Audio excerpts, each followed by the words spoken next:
Shalom, all praises to Yahweh, Bashem Yahushua, Bashem HaKadosh, double honors the elder apostles of Great Millstone that rule well, and Shalom to all the brothers doing the work of carrying truth, pushing his word to the four corners. Just kind of wanted to go over, the story in Judges, with the garment, that Akan grabs up, and then how that, you know, the when it comes to him taking it, it's functionally, it's a rebellion. He's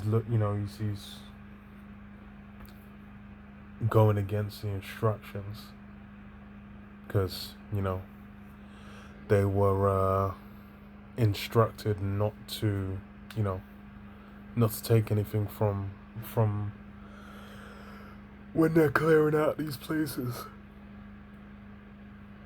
because all kinds of madness has been going down. There's a thing where, like, now if you're to go into, I don't know, let's say some high-ranking judge or police officer or CEO or whatever, they might have like a fly jacket in their in their cupboard, but then you don't know what all kinds of witchcrafts, mysticisms, wicked, vile, degenerate acts have been done in and around that, the way that's been kept, because that's the nature of these times. And it's just how it was, with them people, that they were keeping to customs that, that there's no benefit in as far as for Israel. It's how it is with these nations that were around Israel. They were there, as a thorn in the side. Even when you get to the end of Joshua, there was still certain cities that were left, where they were left, even were left as a thorn in the side of Israel. So their customs, their conduct, and intermingling with them is not, it's never been to the benefit. But I'll read in Joshua. So Joshua 7:1, it says, "But the children of Israel committed a trespass in the accursed thing, for Achan, the son of Carmi, the son of Zabdi, the son of Zerah, of the tribe of Judah, took the accursed thing, and the anger of the Lord Yahweh was kindled against the children of Israel. And Joshua sent men from Jericho to Ai, which is beside Bethaven, on the east side of Bethel, and spake unto them, saying, Go up and view the country. And the men went up and viewed Ai. They returned to Joshua and said unto him, Let not all the people go up, but let about 2,000 or 3,000 men go up and smite Ai, and make not all the people labor thither, for they are but few." So, it wasn't even a substantial amount, just a few thousand. It says, "So there went up thither of the people about 3,000 men, and they fled before the men of Ai.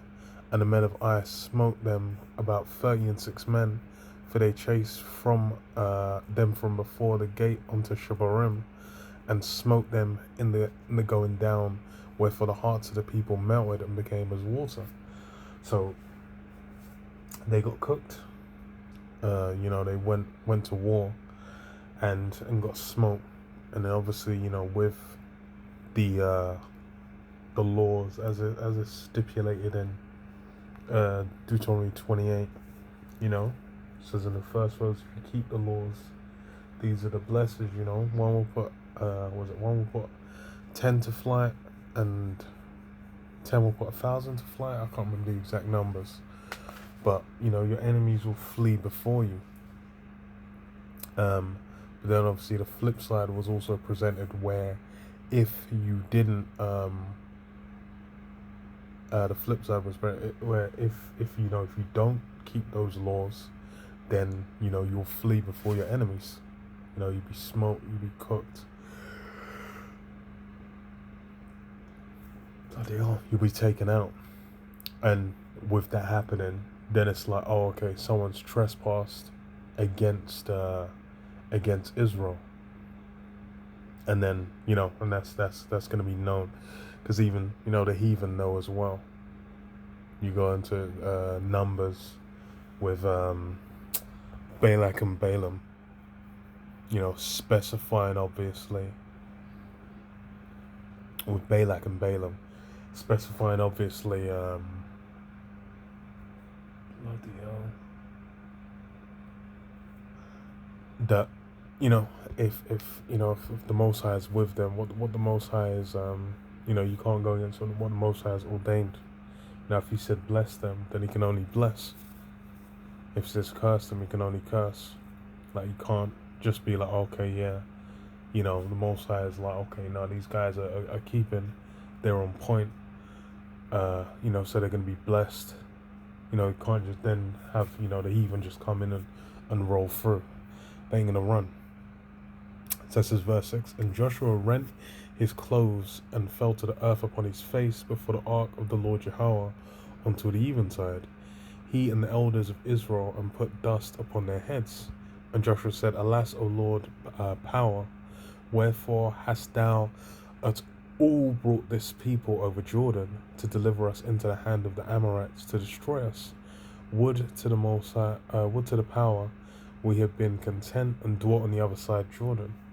O Lord, what shall I say when Israel turneth their backs before their enemies?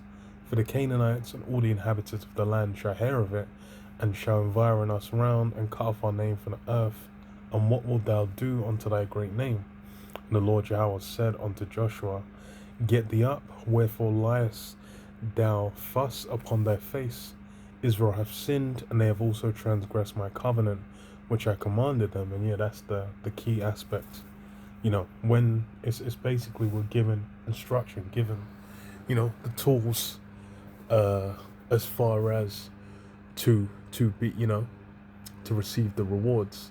And that's obviously with, just plainly in the scriptures, those laws, statutes, commandments that we're meant to follow. We're meant to, that's basically what, our code is meant to be. That's what we stand by. And then by standing by that, then, you're given rewards. And it's, the sin, the transgression of that law, transgression of that covenant, that's where the punishment comes in.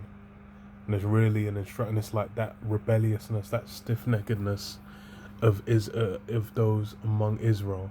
That's basically been the story, and continues to be the story even to this day, of why Yahweh needs to come on the scene, one, and then basically give, be the mediator, intercess for us, so that even after we were cast away, even after the Most High hid His face from us, then He would still deliver that promise that was given unto Abraham, Isaac, and Jacob, of the kingdom of heaven, and receiving those blessings.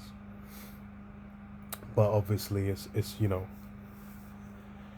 is before that's been established. This is when, the Old Testament, the Old Covenant was established, and then it's keeping the law. And then it's been a thing from the first, where it's there's been countless amounts of rebellion and resistance against it. So it says, what wherefore the children of Israel could not stand before their enemies, but turn their backs before their enemies. Wait, I think I skipped. Yeah, I did. So it said, verse 11, it says, Israel have sinned, and they have also transgressed my covenant, which I commanded them, for they have taken of the accursed thing, and have also stolen and dissembled also, and they have put even among their own stuff. Therefore the children of Israel could not stand before their enemies, but turned their backs before their enemies, because they were accursed. Neither will I be with you any more, except you destroy the accursed from among you. And yeah, that's the thing is as well. It's funny because really it's from the the deliverance out of Egypt is you know said in Jeremiah, no longer will it be said, the Lord liveth, that brought up the children of Israel out of the land of Egypt, but would be out of the land of the north. So with and when you had it happen with Egypt, you had all these elements that were against the 2/3, the elements against progress in the mix, which is why there was even the need to wander, because them weren't even they couldn't even take in a state to go into the land.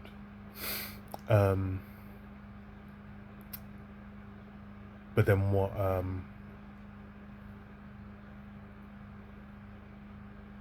with the deliverance out of America, it's just going to be those of the elect, those that basically endure through,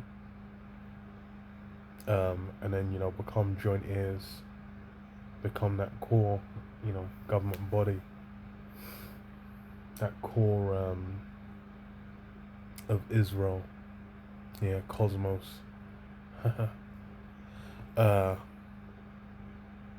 And then the 2/3 will be the children, have to come back as our kids. Lord willing, I'll be of that number. And that's the thing is you had those resistive elements just intermingled, and it's the same thing till now. You'll have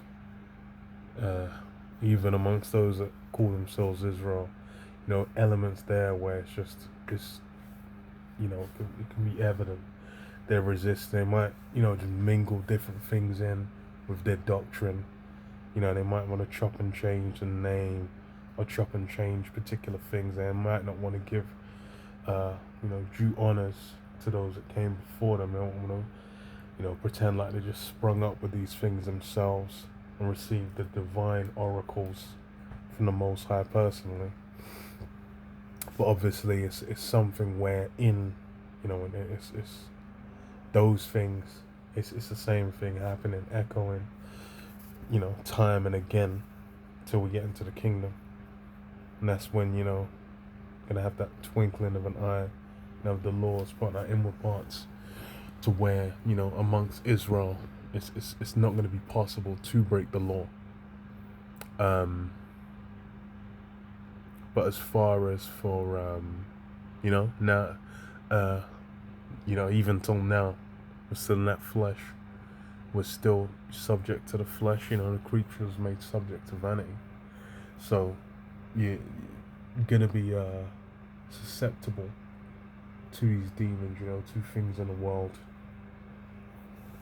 But then there's there's certain, and the other thing is there's certain levels of rebellion that go beyond, man. And it's like with these times, it's like explicit instructions were given.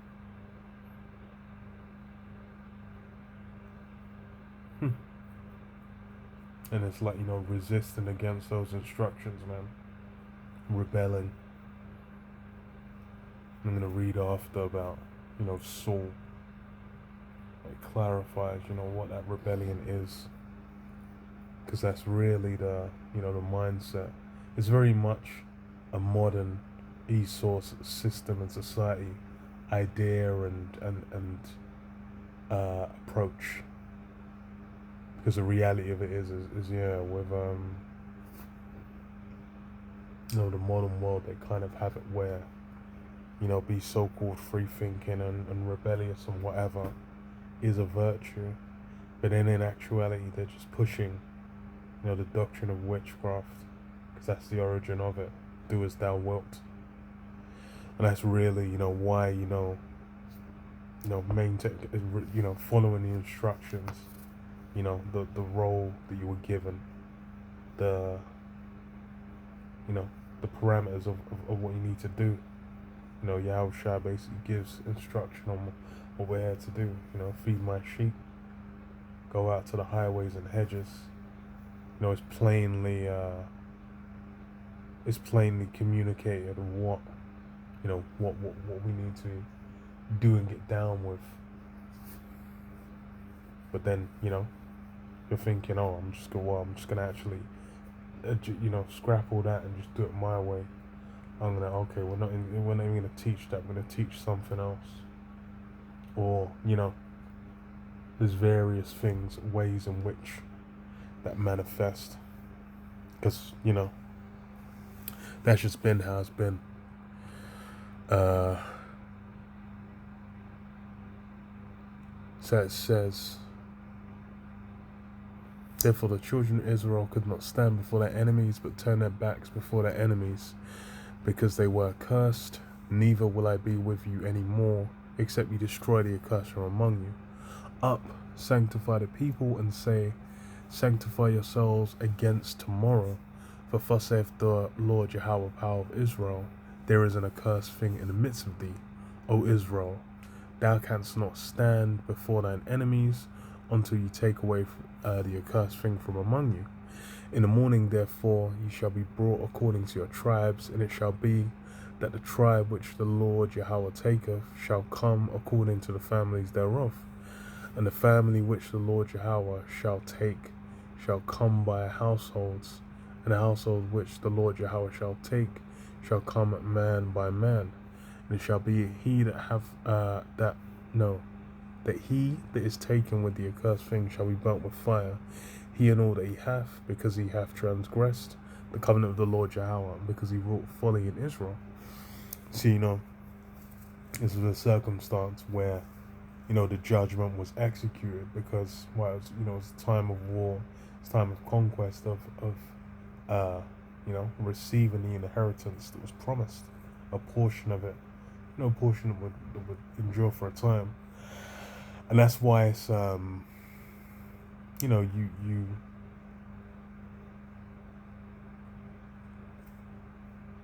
can even apply it even more so to now. Because now is a time where the reward that's going to be received by those that endure is going to be that much greater. So, the judgment and the punishment against those restricting it, resisting it, is even more. And as well as what they've been engaging with in the modern time is, even beyond the madness that was going on back then. Because, now we got new whole sprung up brand new forms of legendary wickedness that can never have been seen or fought before. It says what? Sin of Achan. So it says, so Joshua rose up early in the morning and brought Israel by their tribes, and the tribe of Judah was taken, and he brought the family of Judah, and he took the family of the Zites, and he brought the family of the Zites man by man, and Zabdi was taken. And he brought his household man by man, and Achan, the son of Carmi, the son of Zabdi, the son of Zerah, of the tribe of Judah, was taken. And Joshua said unto Achan, my son, give, I pray thee, glory to the Lord Yahweh, power of Israel, and make confession unto him, and tell me now what thou hast done, hide it not from me. And Achan answered Joshua and said, behold, no, indeed I have sinned against the Lord Yahweh, power of Israel, and thus have I done. When I saw among the spoils a goodly Babylonish garment, and 200 shekels of silver, and a wedge of gold at 50 shekels weight, then I coveted them, and took them, and behold, they are hid in the earth, in the midst of my tent, and the silver under it. So Joshua sent messengers, and they ran unto the tent, and behold, it was hid in his tent, and the silver under it. So yeah, man just dashed it, and thought he was gonna hold it, even though it's goodly Babylonish garment. He's thinking like, oh no, but it looks fly, it's dapper. Might have been made of a particular material, but it goes against the instruction. And they took them out of the midst of the tent and brought them unto Joshua and unto all the children of Israel and laid them out before the Lord Yahweh. And Joshua and all Israel with him took Achan the son of Zerah and the silver and the garment and the wedge of gold and his sons and his daughters and his oxen and his asses and his sheep and his tent and all that he had and brought them unto the valley of Achor. And Joshua said, Why hast thou troubled us? The Lord Yahweh shall trouble thee this day. And all Israel stoned him with stone, and stoned him with stones, and burned him with fire, after they had stoned him with stones. And they raised over him a great heap of stones unto this day. So the Lord Yahweh turned from the fierceness of his anger, wherefore the name of the place was called the Valley of Achor unto this day. And yeah, the whole family, the whole line got taken. And as well, what was it I was thinking? I was thinking, I was like I said, in the war, 36 men got slain. And then as well, as I said, it's like if, it wasn't that wasn't, if Israel remained in that state where they were getting jacked up by the heathen round about them, then it would have just ended with them all being taken out. Like Israel would have been put to an end. The heathen would have just come together and done out Israel. Travis ain't gonna go down, but then it's like that's what he wasn't thinking about. But then it's like it's a matter of rebellion, really. That's the mindset. Because I read this as well, because it's more or less in the same line. It's as far as with instruction, with the role what we're meant to do. We're given instruction on how we're meant to conduct ourselves. You can't just then go out and be like, okay, I'm just gonna flip it and actually engage with this. I'm just gonna flip it. The what is it? The pagan pundit man, Alizé. You can't just go out and be like, actually, I'm just gonna just gonna have my wife just go get dicked down by white boys. Whilst I'm consenting to it. Fucking hell. That's madness. 1 Samuel 15:10 it says, Then came the word of the Lord Jehovah unto Samuel, saying, It repenteth me that I have set up Saul to be king, for he has turned back from following me, and hath not performed my commandments. And it grieved Samuel, and he cried unto the Lord Jehovah all night. And when Samuel rose early to meet Saul in the morning, it was told Samuel, saying, Saul came to Carmel, and behold, he set him up a place, and is gone about and passed on and gone down to Gilgal. And Samuel came to Saul, and Saul said unto him, Blessed be thou of the Lord Yahweh. I perform the commandment of the Lord Yahweh. And Samuel said, What meaneth then this bleating of the sheep in mine ears, and the lowing of the oxen which I hear? And Saul said, They have brought them from the Amalekites, for the people spared the best of the sheep and of the oxen to sacrifice unto the Lord Yahweh thy power, and the rest we have utterly destroyed. Then Samuel said unto Saul, Stay, and I will tell thee what the Lord Yahweh hath said to me this night. And he said unto him, Say on. So he's given the instruction to basically wipe out the Amalekites and leave none of them alive, and take none of their goods and just destroy it all. And it's similar with when it was a conquest of the land. It's after they'd been established, and then Israel was crying for a king. So Saul was established, but then what? It was he was rebellious. He didn't have that contrite heart where it was basically just like, okay, whatever, the Lord instructs me, bam, I'm just gonna execute on it to the T, and then that's about it, keep it moving. It says what? Then Samuel said unto Saul, say on verse 17, and Samuel said, When thou wast little in thine own sight, wast thou not made the head of the tribes of Israel? And the Lord Jehovah anointed thee king over Israel. And the Lord Jehovah sent thee on a journey and said, Go and utterly destroy the sinners, the Amalekites, and fight against them until they be consumed. Wherefore then didst thou not obey the voice of the Lord Yahweh, but didst fly upon the spoil, and didst evil in the sight of the Lord Yahweh? And Saul said unto Samuel, Yea, I have obeyed the voice of the Lord Yahweh, and have gone the way which the Lord Yahweh sent me, and have brought Agag the king of Amalek, and have utterly destroyed the Amalekites.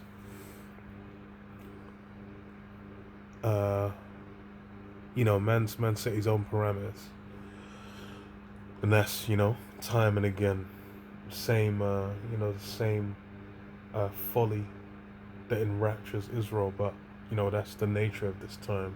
It's the nature of the flesh, the nature of the first covenant, because the perfection, the completion comes later, and then the position for Yahweh Shai within the New Testament, New Covenant, gets set, and then as well,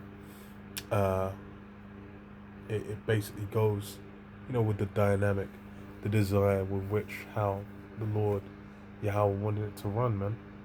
Where we've gone through, we've experienced, we've seen these things, then everyone's gonna have the ability to then where it's like we've already seen what wickedness brought to its zenith, to its apex, what folly it is, because that's the reality of it. We're in the midst of it.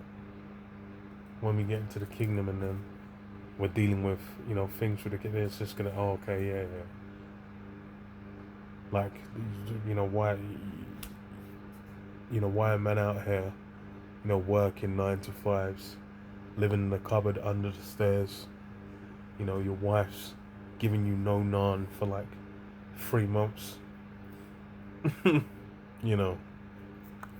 Hell in a cell. So it says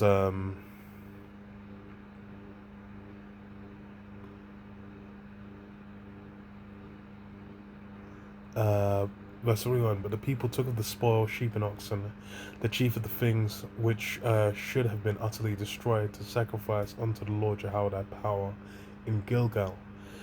And Samuel said, hath the Lord Yahweh as great delight in burnt offerings and sacrifices as in obeying the voice of the Lord Yahweh? Bold to obey is better than sacrifice, and to hearken than the fat of rams. And to obey. And that's the thing, that's the agreement, that's the relationship we have. We have a power as far as we're given instruction, and then Yahweh Shai basically came on the scene, and through Yahweh Shai's how we're even going to receive our rewards. So there's instruction there, and it's there is one, they're in accord, Yahweh Shai and the Most High. So obviously it's we run with things as we've been taught, as we've been established, as we've been set, and then keeping to that is a key thing. For rebellion is as a sin of witchcraft, and stubbornness is as iniquity and idolatry. Because thou hast rejected the word of the Lord Yahweh, he hath also rejected thee from being king. So rebellion is as a sin of witchcraft. Thinking, disregarding how you're meant to, approach your office. There's a lot of guys where they might get in a position and think, really, they want to be.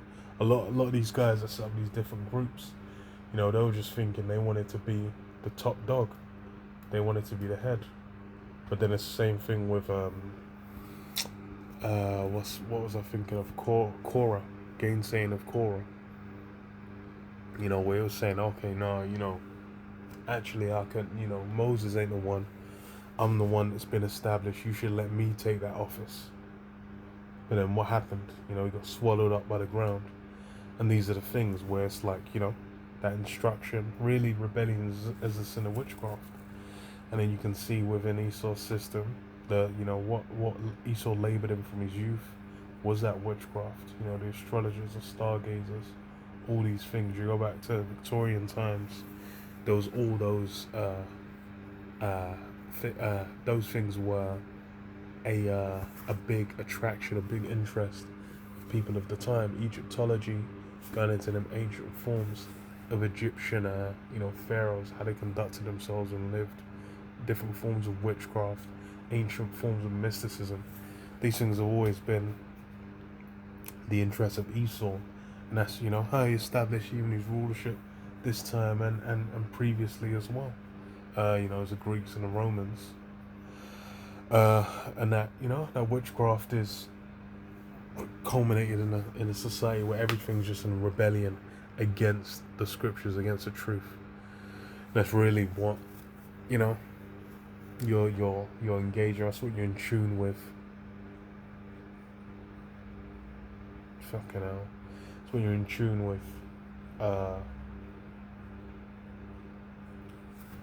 When you're engaging in that behavior, man. Yeah, a bit longer than I planned, but I'll leave it there, man. Shalom. Shalom.